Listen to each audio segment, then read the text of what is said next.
மிளகு. அதாவது தமிழர்களோட கருப்பு தங்கம் பற்றிய ஒரு சின்ன பார்வை தான் இது. யோசிச்சு பாருங்களேன். நம்ம கிச்சன்ல ரொம்ப சாதாரணமா இருக்கிற இந்த மிளகு, ஒரு காலத்துல உலக சரித்திரத்தையே மாத்துன கருப்பு தங்கம்னு சொன்னா நம்புவீங்களா? அது மட்டும் இல்ல, இன்னைக்கு உலகம் முழுக்க ஃபேமஸா இருக்கிற கரிங்கிற வார்த்தை நம்ம தமிழ்ல இருந்து தான் வந்துச்சுன்னு உங்களுக்கு தெரியுமா? சரி, வாங்க முதல் விஷயத்துக்கு போலாம். இப்ப நம்ம கரின்னு சொல்றோம்ல, அந்த வார்த்தையோட உண்மையான அர்த்தம் என்ன தெரியுமா? மிளகு. ஆமாங்க, மிளகு தான். காய்களோட கறிய, அதாவது மிளகச் சேர்த்து சமைச்சதுனால தான் அது காய்கறி ஆச்சு.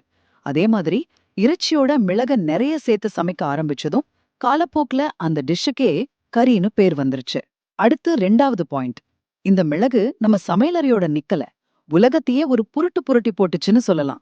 பாருங்க, மிளகாயெல்லாம் வர்றதுக்கு ரொம்ப முன்னாடி தமிழர்களுக்கு காரம்னா அது இந்த கருமிளகு மட்டும்தான்.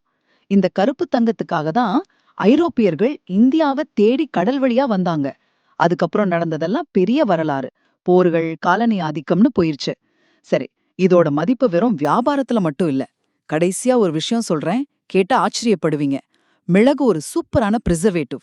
ஆயிரக்கணக்கான வருஷங்களுக்கு முன்னாடி எஜிப்துல மம்மிகள பதப்படுத்த நம்ம ஊரு மிளக பயன்படுத்தியிருக்காங்கன்னா பாத்துக்கோங்களேன்.